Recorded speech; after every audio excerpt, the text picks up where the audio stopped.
I Know What You Did Last Summer. Let's get into it.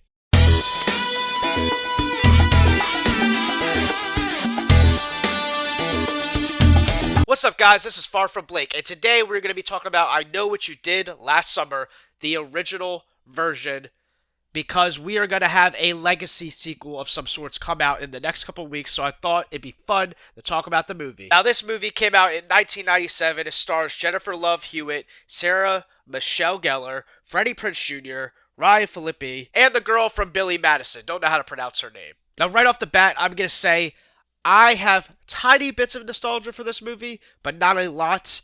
Similar to my experience with Scream, and it's funny, they go hand in hand, is that I grew up loving Scary Movie, the Scary Movie parody. And Scary Movie is a direct parody of Scream and I Know What You Did Last Summer. So every time I watch this movie in particular, I cannot see the parody version of it as I'm watching the movie. If anyone has seen the original Scary Movie, it is hilarious. Definitely check it out if you haven't.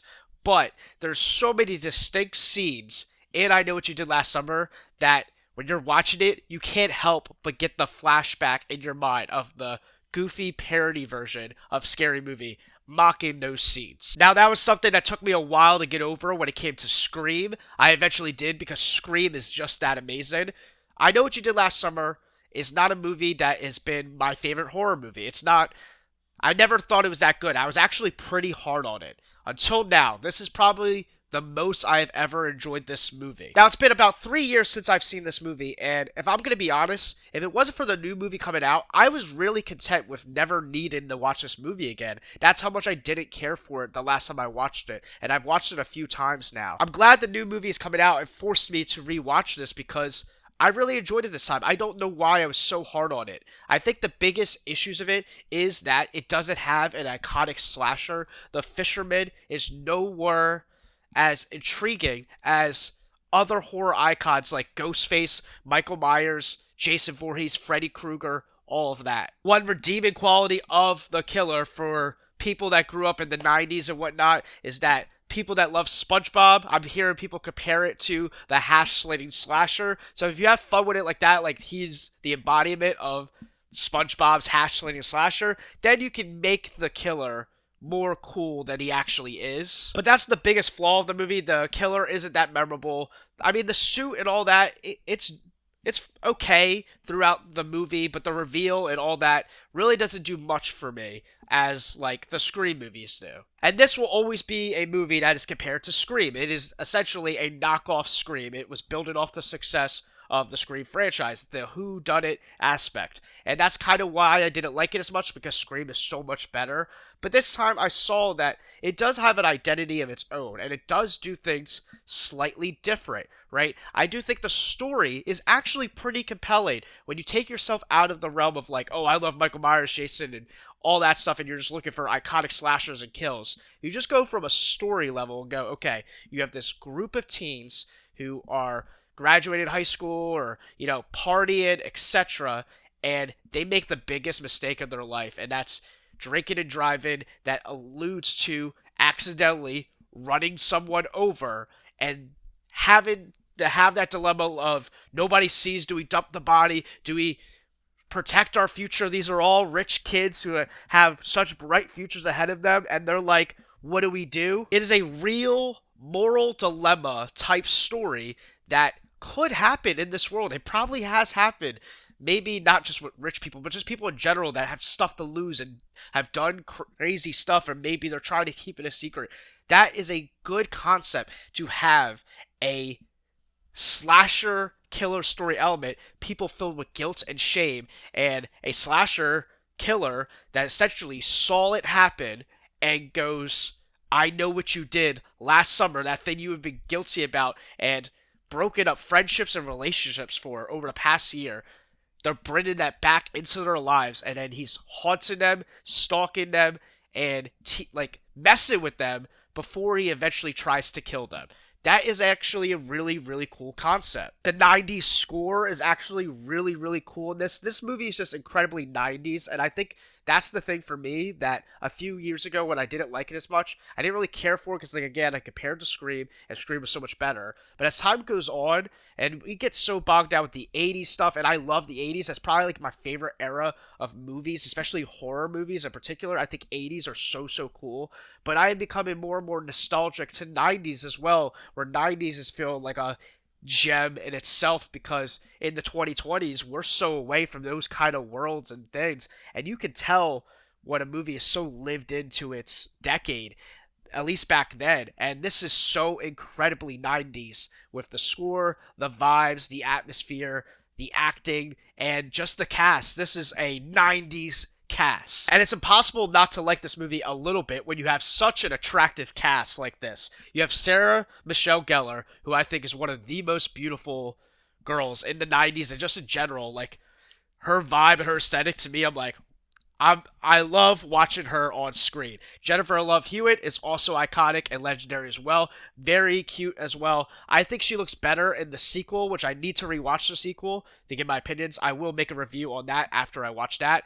But I think Jennifer Love Hewitt looks better in the sequel. I don't know if it's just the way they get her up, or maybe it's just because Sarah Michelle Gellar just stands out more to me in this movie. But either way, they're both attractive. You have Freddie Prinze Jr., who's obviously a stud in itself, and plays Freddy in Scooby-Doo, and so does Sarah Michelle Gellar, plays Daphne, and obviously they're married in real life, so it's funny always seeing them interact in the same movies together.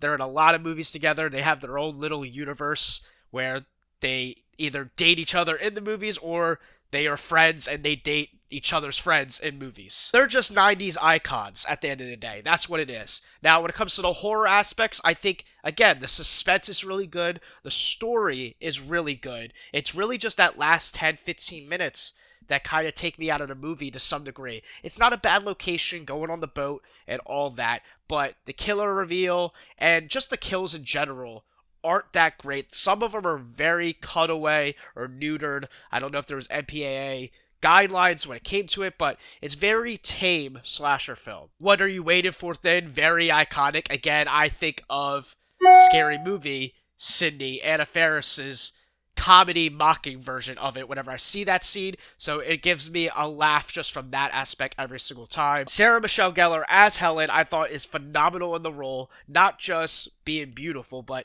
she is a good character. I think you care about each and every one of these characters, and you do want them to survive. Both girls. It's not just one final girl. It's all the characters. They're not just cannon fodder. So when she's running for her life and goes through that alley, and she did everything she could to try to survive, and she does make one boneheaded mistake. She was very smart through most of it, and then she's running through the alley, sees her escape, and then she just stops and turns around for whatever reason, and then he disappears. So that was goofy, but that's a typical slasher trope, is that if you're going to get got, you're not going to always be super intelligent the entire time. Fun little movie. I'm getting the charm of it a lot more now. I can see why people love it. In the past, I used to say, I don't know why people love it. I thought it was just a knockoff Scream. I thought it was relatively boring at times in the past.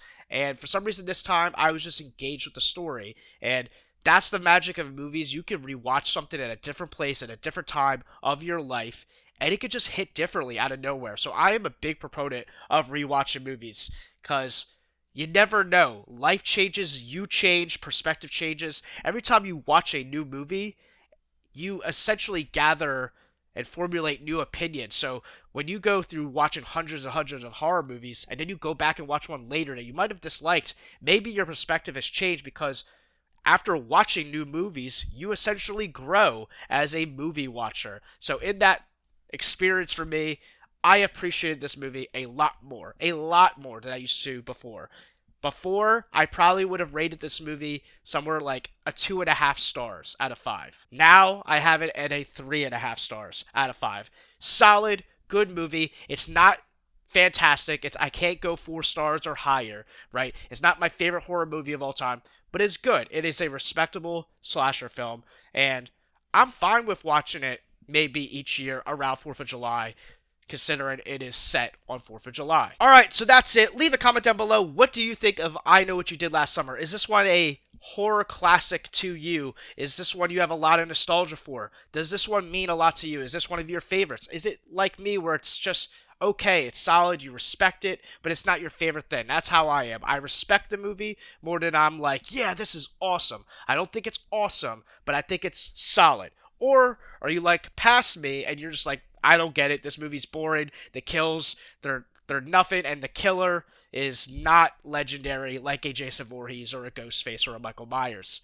I don't care. Let's talk about all of it together in the comment section below. And again, make sure to subscribe so you can see my future review of the next movie. I'm probably going to rewatch all the movies and probably make a ranking video of I Know What You Did Last Summer. So make sure to subscribe so you can see more content like that. And if you are into horror movies in general, I have a lot of Jason Voorhees videos in particular, and I have some other Halloween videos and this and that. You can check out my playlist on my channel.